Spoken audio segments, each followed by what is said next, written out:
Hello साथियों, आज संविधान के भाग 5 के बहुत ही महत्वपूर्ण टॉपिक भारत की संसद या पार्लियामेंट के बारे में समझेंगे। देखिए, संसद से संबंधित प्रश्न हर एग्जाम में आते हैं, अतः आज का ये टॉपिक बहुत खास है। तो आइए देखते हैं भारत की संसद को। देखिए, विधायिका या संसद या पार्लियामेंट का वर्णन संविधान के भाग 5 में है। अनुच्छेद 79 से लेकर 123 तक इसका वर्णन है। देखिए, संसदीय प्रणाली, जिसे सरकार का वेस्टमिंस्टर मॉडल भी कहते हैं, अपनाने से यानी कि संसदीय प्रणाली को अपनाने से लोकतांत्रिक व्यवस्था में संसद विशिष्ट स्थान रखती है। अब आप सभी जानते हो कि भारत एक लोकतंत्र है। प्रस्तावना में भी कहा गया है कि हम भारत के लोग भारत को एक संपूर्ण प्रभुत्व संपन्न, समाजवादी, पंथ निरपेक्ष और लोकतंत्रात्मक, तो भारत जो है लोकतंत्रात्मक है, इसलिए संसद विशिष्ट स्थान रखती है यहाँ पे। अब कानून निर्माण का कार्य कौन करती है भारत में? वो करती है विधायिका या संसद करती है। देखिए, पिछले वीडियो में सरकार के अंगों को समझा था अपन ने। जिसने भी वो वीडियो देखा होगा, समझा होगा, वो आज आसानी से इसको समझ लेगा संसद को। जिसने भी नहीं देखा है, मैं डिस्क्रिप्शन में लिंक दे दूंगा, जाके देख लेना। देखिए, संसद जो है केंद्र सरकार का विधायी अंग है। संसद केंद्र सरकार का विधायी अंग है और विधायिका जो होती है वो क्या करती है? कानून का निर्माण करती है। जबकि कार्यपालिका क्या करती है? कानून निर्माण जो विधायिका ने किया है उसको लागू करने का कार्य करती है।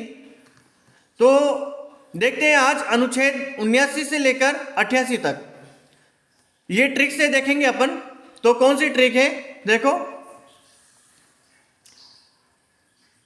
ट्रिक है कि सरालों ने समायोग से भांग शंभू को विशेष मंत्री से चढ़ाई।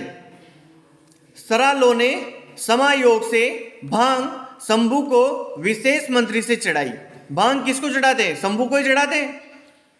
तो सरालों ने समायोग से भांग शंभू को विशेष मंत्री से चढ़ाई।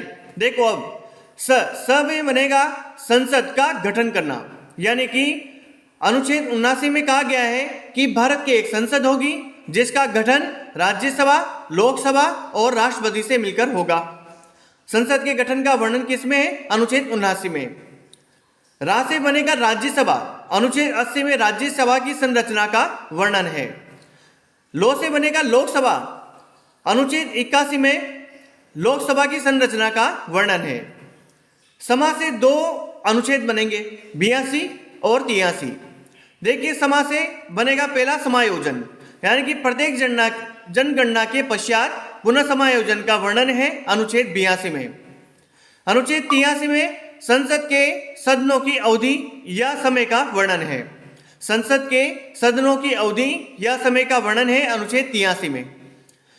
अब देखो, योग से बनेगा अनुच्छेद 84 के तहत योग्यता। संसद की सदस्यता हेतु योग्यता का वर्णन है अनुच्छेद 84 में। अब 85 देखो, भांग यानी कि भंग होना, यानी कि संसद के सत्र अवसान और विघटन का वर्णन है अनुच्छेद 85 में। भंग होना यानी कि सत्र अवसान और विघटन का वर्णन है। शंभू से क्या बनेगा भाई? शंभू से बनेगा संबोधित करना, यानी कि राष्ट्रपति का सदनों को संबोधित करने का या संदेश देने का अधिकार अनुच्छेद 86 में है। अनुच्छेद 87 में क्या है भाई? अनुच्छेद 87 में है विशेष, यानी कि राष्ट्रपति का विशेष संबोधन किसमें है? अनुच्छेद 87 में। अनुच्छेद 88 में क्या है? मंत्री, यानी कि सदनों के प्रति मंत्रियों व अटॉर्नी जनरल के अधिकार। सदनों के प्रति मंत्रियों व अटॉर्नी जनरल के अधिकार है अनुच्छेद 88 में। तो आज अनुच्छेद 79 से लेकर 88 तक की बात करेंगे अपन। तो देखिए, पहला अनुच्छेद 79। अनुच्छेद 79 में क्या है भाई? अनुच्छेद 79 में है कि संघ के लिए एक संसद होगी जो राष्ट्रपति व दो सदनों, लोकसभा व राज्यसभा से मिलकर बनेगी। संघ के लिए क्या होगी? एक संसद होगी जो राष्ट्रपति और लोकसभा तथा राज्यसभा से मिलकर बनेगी। 1954 में राज्य परिषद व जनता के सदन के स्थान पर, यानी कि राज्य परिषद के स्थान पर तो राज्यसभा कर दिया गया और जनता के सदन के स्थान पर लोकसभा शब्द को अपनाया गया। यानी कि 1954 से पहले राज्यसभा को राज्य परिषद कहा जाता था और लोकसभा को जनता के सदन के नाम से जाना जाता था। भारत में ब्रिटेन की तरह द्विसदनात्मक संसदीय व्यवस्था को अपनाया गया है। ब्रिटेन में भी द्विसदनात्मक संसदीय व्यवस्था है और भारत में भी द्विसदनात्मक संसदीय व्यवस्था है। भारत में ब्रिटेन की तरह द्विसदनात्मक संसदीय व्यवस्था को अपनाया गया है। यह था अनुच्छेद 79। अब देखिए अनुच्छेद 80। अनुच्छेद 80 में क्या है? राज्यसभा की संरचना का वर्णन है। देखिए अनुच्छेद 80 में राज्यसभा क्या है? राज्यसभा द्वितीय सदन है, उच्च सदन है, स्थायी सदन है और इसका कभी विघटन नहीं होता क्योंकि ये स्थायी सदन है। लोकसभा का ही विघटन होता है। देखिए अधिकतम सदस्य संख्या कितनी होती है राज्यसभा में? 250 होती है, जिसमें 238 होते हैं राज्यों व संघ राज्यों के प्रतिनिधि होते हैं। 238 कौन से होते हैं? राज्यों के व संघ राज्यों के प्रतिनिधि होते हैं जो अप्रत्यक्ष रूप से निर्वाचित होते हैं। वही लोकसभा में तो क्या होता है? प्रत्यक्ष रूप से निर्वाचित होते हैं, लेकिन राज्यसभा में अप्रत्यक्ष रूप से निर्वाचित होते हैं। अब 12 सदस्य कौन से होते हैं? जो राष्ट्रपति द्वारा मनोनीत होते हैं। वर्तमान में 245 सदस्य हैं राज्यसभा में। अब देखो राज्यों का प्रतिनिधित्व। राज्यों से जो प्रतिनिधि आते हैं वो कैसे आते हैं? देखिए राज्यसभा में राज्यों के प्रतिनिधि का निर्वाचन राज्य विधानसभा के निर्वाचित सदस्य करते हैं। राज्य विधानसभा के निर्वाचित सदस्य करते हैं। चुनाव किस विधि से होता है? चुनाव होता है आनुपातिक प्रतिनिधित्व की एकल संक्रमणीय मत प्रणाली के माध्यम से होता है। राज्यसभा में राज्यों की सीटों का बंटवारा उनकी जनसंख्या के आधार पर किया जाता है। यानी कि किसी भी राज्य को एक समान सीटें नहीं है, अलग अलग सीटें हैं, किसी को कम है, किसी को ज़्यादा है। राज्यसभा में राज्यों की सीटों का बंटवारा उनकी जनसंख्या के आधार पर होता है।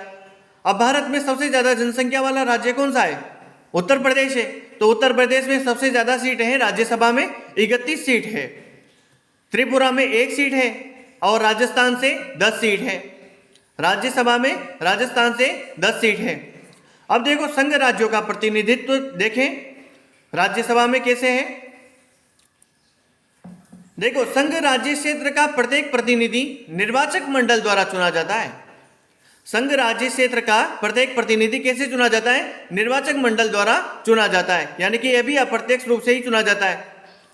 चुनाव जो होता है वो आनुपातिक प्रतिनिधित्व की एकल संक्रमणीय मत प्रणाली के माध्यम से ही होता है। इसका भी 9 संघ राज्य क्षेत्र है, संघ शासित प्रदेश है 9, और जिसमें से 3 ऐसे संघ शासित प्रदेश है जिसके राज्यसभा में प्रतिनिधि आते हैं।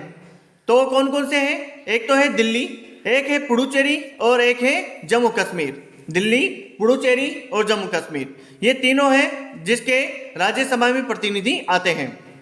अब देखो मनोनीत सदस्य, जो 12 मनोनीत सदस्य थे जिसको राष्ट्रपति मनोनीत करता था। देखो उनको किसका ज्ञान होना चाहिए? राज्यसभा में राष्ट्रपति 12 सदस्यों को नामित करता है या मनोनीत करता है। उन्हें कला का, साहित्य का, विज्ञान का और समाज सेवा का विशेष ज्ञान होना चाहिए। उन्हीं को ही मनोनीत करता है राष्ट्रपति राज्यसभा में। यह था अनुच्छेद 80 राज्यसभा की संरचना का वर्णन। अब देखते हैं अनुच्छेद 81 जिसमें लोकसभा की संरचना का वर्णन है। देखिए लोकसभा क्या है? लोकसभा निम्न सदन है। लोकसभा निम्न सदन है, लोकप्रिय सदन है, जनता का सदन है, प्रथम सदन है, अस्थायी सदन है। अस्थायी सदन होने के कारण इसका विघटन होता है। राज्यसभा स्थायी है इसलिए उसका विघटन नहीं होता। देखो लोकसभा लोकप्रिय सदन है, प्रथम सदन है, निम्न सदन है और जनता का सदन है। लोकसभा में अधिकतम सदस्य संख्या हो सकती है वर्तमान में 550, 530 राज्यों से और 20 संघ राज्य क्षेत्रों से। तो आपके मन में सवाल हो रहा होगा कि अधिकतम सदस्य संख्या 552 थी, 550 क्यों बताई? देखिए 2020 से पहले राष्ट्रपति 2 आंग्ल भारतीय सदस्यों को मनोनीत करता था, 2 आंग्ल भारतीय सदस्यों को मनोनीत कर सकता था, लेकिन 104वां संविधान संशोधन हुआ था 2019 में। उसके तहत इस 2 आंग्ल भारतीय सदस्यों को का जो प्रावधान था इसको हटा दिया गया है, समाप्त कर दिया गया है। इसलिए 552 से संख्या 550 ही रह गई है, 530 राज्यों से और 20 संघ राज्य क्षेत्रों से। तो ये था।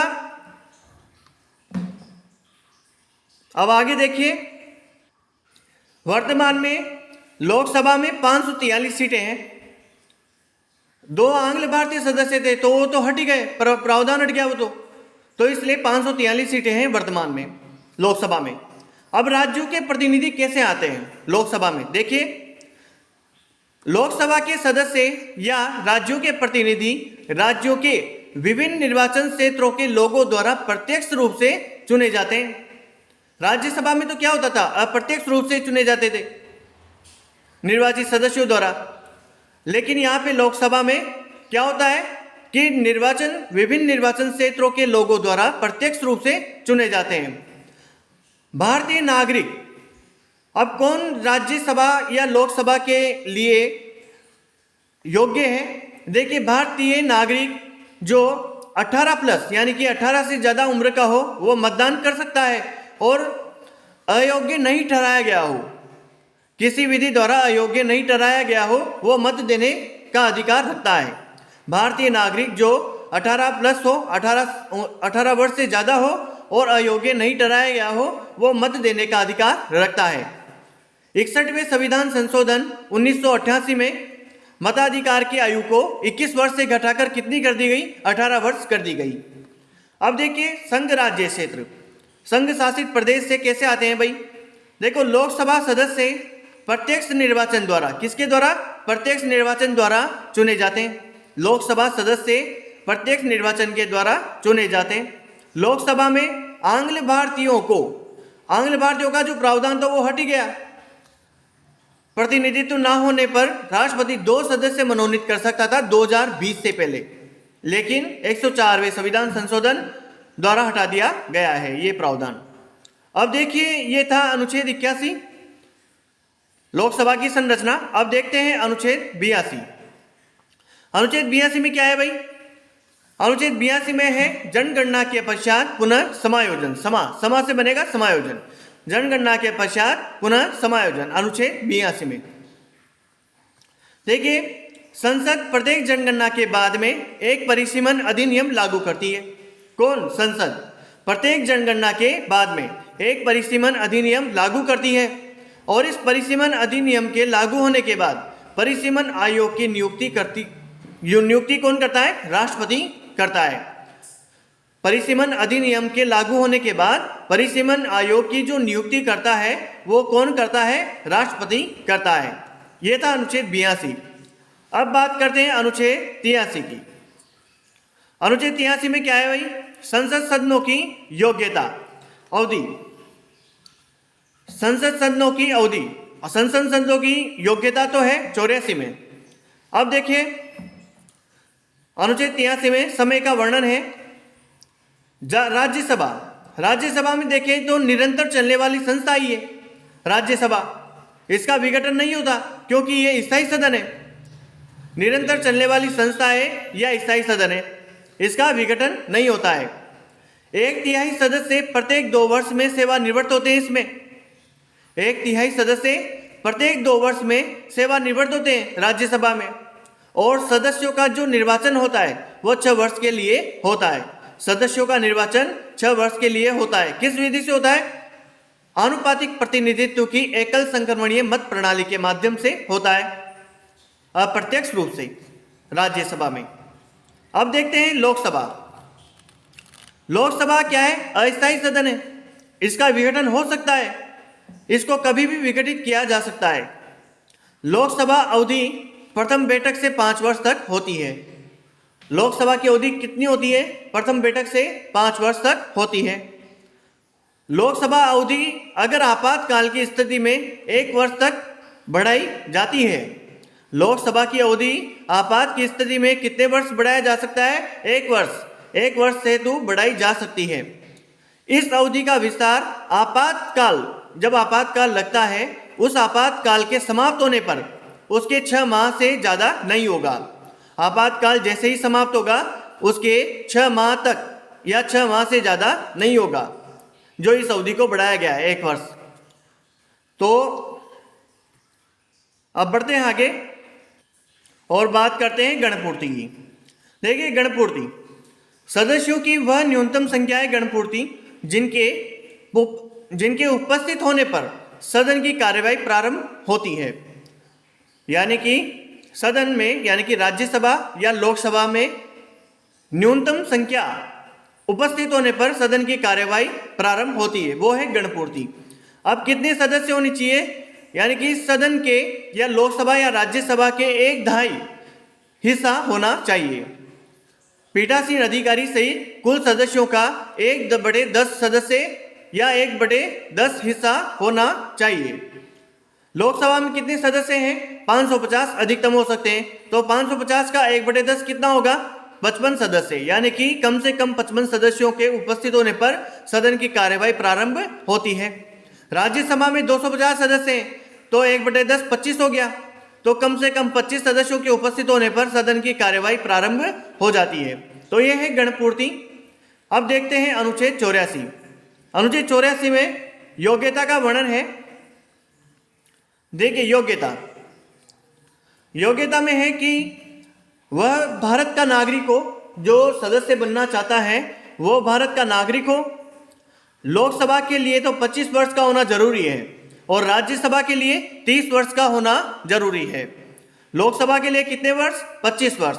और राज्यसभा के लिए कितने वर्ष? 30 वर्ष का पूर्ण होना जरूरी है। संसद द्वारा निर्धारित योग्यता रखता हो, संसद द्वारा निर्धारित योग्यता रखता हो। लाभ के पद पर नहीं हो, किसी भी लाभ के पद पर नहीं होना चाहिए भाई, लाभ के पद पर नहीं होना चाहिए। उसके बाद किसी गंभीर अपराध हेतु दंड न मिला हो उसे, उसका नाम मतदाता सूची में भी होना चाहिए। भारत का नागरिक हो, लोकसभा के लिए 25, राज्यसभा के लिए 30 वर्ष पूर्ण हो, संसद द्वारा निर्धारित योग्यता रखता हो, लाभ के पद पर नहीं हो, किसी गंभीर अपराध हेतु दंड नहीं मिला हो, उसका नाम मतदाता सूची में हो। अब बात करते हैं अयोग्यता या निरर्हता की। यदि वह भारत सरकार या राज्य सरकार के अधीन कोई लाभ के पद पर है तो वह सदस्य नहीं बन सकता। विकृत चित्ती हो या पागल हो तो वो भी नहीं बन सकता। यदि वह घोषित दिवालिया हो तो वो भी क्या नहीं बन सकता? सदस्य नहीं बन सकता। यदि भारत का नागरिक नहीं है या विदेशी नागरिकता स्वेच्छा से अर्जित की है तो वो सदस्य नहीं बन सकता। यदि विदेशी राज्य के प्रति निष्ठा रखता हो वो, यदि भारत का नागरिक नहीं है या विदेशी नागरिकता स्वेच्छा से अर्जित की है, यदि विदेशी राज्य के प्रति निष्ठा रखता हो वो, तो वो क्या नहीं बन सकता? सदस्यता हासिल नहीं कर सकता। उसके बाद बात करते हैं संसद द्वारा बनाई गई किसी विधि द्वारा अयोग्य या निरस्त कर दिया गया हो। संसद ने कोई विधि बनाई है तो उसके द्वारा अगर व्यक्ति निरस्त कर दिया गया है तो वो सदस्य नहीं बन सकता। निरता की जो अवधि है, निरता संबंधी प्रश्न पर निर्वाचन आयोग की सलाह पर राष्ट्रपति का फैसला क्या होता है? अंतिम होता है। निरता संबंधी प्रश्न पर, अयोग्यता संबंधी प्रश्न पर राष्ट्रपति का फैसला अंतिम होता है। लेकिन राष्ट्रपति किसकी सलाह पर करेगा? निर्वाचन आयोग की सलाह पर। निर्वाचन आयोग की सलाह पर राष्ट्रपति का फैसला अंतिम होता है। अब देखिए, कोई सदस्य संसद की अनुमति के बिना 60 दिनों तक, कितने दिनों तक? 60 दिनों तक लगातार अनुपस्थित रहता है तो सदन से उसका क्या होगा? स्थान रिक्त घोषित कर दिया जाता है। कोई सदस्य संसद की अनुमति के बिना 60 दिनों तक लगातार अनुपस्थित रहता है तो सदन से उसका क्या हो जाएगा? स्थान रिक्त हो जाएगा, रिक्त घोषित कर दिया जाएगा। अब बात करते हैं अनुच्छेद 85 की। अनुच्छेद 85 में है संसद के सत्र, सत्रावसान और विघटन का वर्णन है। संसद के सत्र, सत्रावसान और विघटन का वर्णन किसमें है? अनुच्छेद 85 में। देखिए, संसद के दोनों सदनों, लोकसभा और राज्यसभा, दोनों को राष्ट्रपति समय समय पर समन जारी करता है, लेकिन 2 सत्रों के मध्य अधिकतम अवधि कितनी होनी चाहिए? 6 माह से अधिक नहीं होनी चाहिए। 2 सत्र होते हैं, उनके मध्य अधिकतम अवधि 6 माह से अधिक नहीं होनी चाहिए। संसद के एक वर्ष में कितने सत्र होते हैं? 3 सत्र होते हैं। बजट सत्र, मानसून सत्र और शीतकालीन सत्र। बजट सत्र जो है वो सबसे लंबा होता है, यानी कि फरवरी से मई तक होता है बजट सत्र। मानसून सत्र जो होता है वो जुलाई से सितंबर माह तक होता है और शीतकालीन सत्र नवंबर दिसंबर में होता है। बजट सत्र सबसे लंबा है, मानसून सत्र और शीतकालीन सत्र, ये 3 सत्र होते हैं संसद के एक वर्ष में। एक सत्र के समाप्त होने पर तथा दूसरे सत्र के प्रारंभ होने के मध्य की जो अवधि है या समय अवधि है उसको क्या कहा जाता है? अवकाश कहा जाता है। एक सत्र के समाप्त होने और दूसरे सत्र के प्रारंभ होने के मध्य की जो अवधि है उसको अवकाश कहते हैं। अब बात करते हैं स्थगन की। क्या होता है स्थगन? देखिए, स्थगन जो है संसद की बैठक को स्थगन के द्वारा या अनिश्चित काल के लिए स्थगन के द्वारा, सत्रावसान के द्वारा या विघटन के द्वारा समाप्त किया जा सकता है। संसद की बैठक को कैसे समाप्त किया जा सकता है?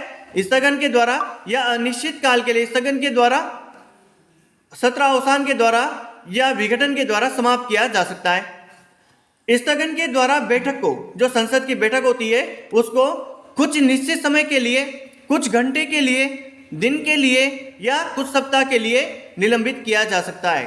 स्थगन के द्वारा बैठक को कुछ निश्चित समय के लिए, घंटे के लिए, कुछ दिन के लिए या सप्ताह के लिए निलंबित किया जा सकता है। तो ये था स्थगन। अब देखते हैं सत्रावसान को। सत्रावसान क्या है भाई? सत्रावसान जो है, सत्रावसान के द्वारा बैठक को तो निलंबित किया ही जा सकता है, बैठक को तो समाप्त किया ही जा सकता है, उसके अलावा सत्र को भी समाप्त किया जा सकता है। सत्रावसान द्वारा बैठक को ही नहीं, सत्र को भी समाप्त किया जा सकता है। पीठासीन अधिकारी, लोकसभा में तो कौन होता है? अध्यक्ष, और राज्यसभा में सभापति होता है, यानी कि राज्यसभा का पदेन सभापति कौन होता है? उपराष्ट्रपति होता है। तो पीठासीन अधिकारी सदन को सत्र पूर्ण होने पर अनिश्चित काल के लिए स्थगित करता है। पीठासीन अधिकारी सदन को सत्र पूर्ण होने पर अनिश्चित काल के लिए स्थगित करता है, जबकि सत्रावसान की कार्यवाही राष्ट्रपति द्वारा की जाती है। सत्रावसान की कार्यवाही किसके द्वारा की जाती है? राष्ट्रपति द्वारा की जाती है। स्थगित कौन करता है? पीठासीन अधिकारी करता है, अनिश्चित काल के लिए। अब बात करते हैं विघटन की। विघटन देखो, स्थायी सदन होने से राज्यसभा विघटित नहीं होती है। राज्यसभा क्या है? स्थायी सदन है, इसलिए वो विघटित नहीं होती है, केवल लोकसभा ही होती है। लोकसभा, केवल लोकसभा का विघटन होता है। लोकसभा 2 कारणों से विघटित होती है। कैसे? लोकसभा का या तो कार्यकाल पूर्ण हो जाए, यानी कि जब 5 वर्ष का कार्यकाल पूरा हो जाए उसका, तो विघटित हो जाती है स्वयं, या फिर राष्ट्रपति द्वारा विघटित कर दी जाती है। तो ये था विघटन। लोकसभा के विघटन पर समाप्त होने वाले विधेयक। लोकसभा का जैसे ही विघटन होता है तो कौन कौन से विधेयक समाप्त हो जाते हैं? पहला है विचाराधीन विधेयक, जो लोकसभा में है वो समाप्त हो जाएगा। लोकसभा में पारित विधेयक किंतु राज्यसभा में विचाराधीन विधेयक क्या हो जाएगा? समाप्त हो जाएगा। और राज्यसभा में विचाराधीन किंतु लोकसभा द्वारा पारित न हो ऐसा विधेयक भी क्या हो जाएगा? समाप्त हो जाएगा। विचाराधीन विधेयक जो लोकसभा में है वो समाप्त हो जाएगा। लोकसभा में पारित किंतु राज्यसभा में विचाराधीन विधेयक भी समाप्त हो जाएगा, और राज्यसभा में विचाराधीन किंतु लोकसभा द्वारा पारित न हो ऐसा विधेयक भी समाप्त हो जाएगा। अब बात करते हैं अनुच्छेद 86 की। अनुच्छेद 86 देखिए, राष्ट्रपति संसद के किसी भी सदन, लोकसभा या राज्यसभा, दोनों को एक साथ दोनों सदनों को संबोधित कर सकता है। राष्ट्रपति संसद के किसी भी सदन को या एक साथ दोनों सदनों को संबोधित कर सकता है। राष्ट्रपति संसद के किसी भी सदन को संदेश भेज सकता है। तो संबोधित करने का तथा संदेश भेजने का अधिकार राष्ट्रपति का। कौन से अनुच्छेद में? अनुच्छेद 86 में। अब बात करते हैं अनुच्छेद 87 की। अनुच्छेद 87 में राष्ट्रपति का विशेष संबोधन है, यानी कि राष्ट्रपति संसद के दोनों सदनों, राज्यसभा या लोकसभा, दोनों को विशेष रूप से संबोधित करता है। प्रत्येक आम चुनाव के बाद पहले सत्र की शुरुआत में व प्रत्येक वर्ष के पहले सत्र की शुरुआत में राष्ट्रपति दोनों सदनों के इकट्ठा होने पर विशेष संबोधन करता है। राष्ट्रपति दोनों सदनों के इकट्ठा होने पर विशेष संबोधन करता है। तो ये था राष्ट्रपति का विशेष संबोधन अनुच्छेद 87 में। अब बात करते हैं अनुच्छेद 88 की। अनुच्छेद 88 की बात करें तो क्या है अनुच्छेद 88 में? मंत्रियों व महान्यायवादियों के अधिकार है। देखिए, प्रत्येक मंत्री व महान्यायवादी को सदन में अपने विचार व्यक्त करने, सदन की कार्यवाही में भाग लेने, संयुक्त बैठक में भाग लेने का अधिकार है। प्रत्येक मंत्री को व महान्यायवादी को सदन में अपने विचार व्यक्त करने, सदन की कार्यवाही में भाग लेने और संयुक्त बैठक में भाग लेने का अधिकार है, लेकिन मतदान का अधिकार नहीं होता है। एक मंत्री उस सदन की कार्यवाही में भी भाग ले सकता है जिसका वह सदस्य नहीं है। यानी कि अगर लोकसभा का सदस्य है लेकिन राज्यसभा का नहीं है तो वो राज्यसभा की कार्यवाही में भाग ले सकता है। अगर एक मंत्री दोनों सदनों का सदस्य नहीं है, यानी कि राज्यसभा और लोकसभा दोनों का सदस्य नहीं है, तो वो सदनों की कार्यवाही में फिर भी भाग ले सकता है। तो ये था अनुच्छेद 79 से लेकर 88 तक। बाकी अनुच्छेद देखते हैं अगले वीडियो में। तब तक के लिए धन्यवाद।